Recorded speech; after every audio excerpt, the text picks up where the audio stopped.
Dr. Lee, let me ask you then, obviously this is a problem. Why do you think the trend of myopia is happening?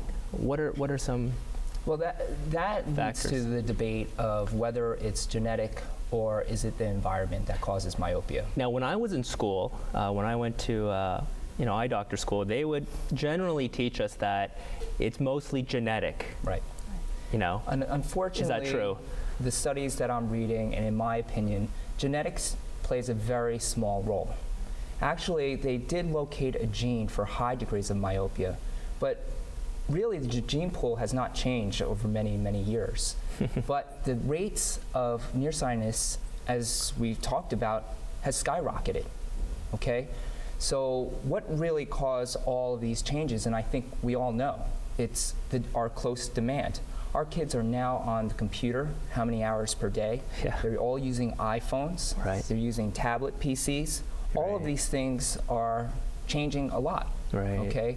And also, sunlight is changing a lot. The amount of exposure to natural sunlight is changing within our kids. Right. And it is very important for the development of the eye. There was an Australian study that showed that if the kids spend 2 hours of outdoor activity with direct sunlight, they are 4 times less likely to become myopic.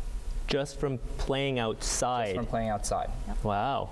So there's different reasons for that as far as dopamine levels and vitamin D levels, but it's just outdoor activity. Right.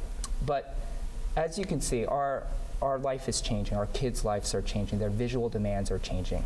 Right. So for instance, if my daughter, she's 8 years old, instead of riding her bike to visit her friends, right. goes to her friend's house. That's how we used to kind of interact. Exactly. She is running upstairs to her room and texting her friends.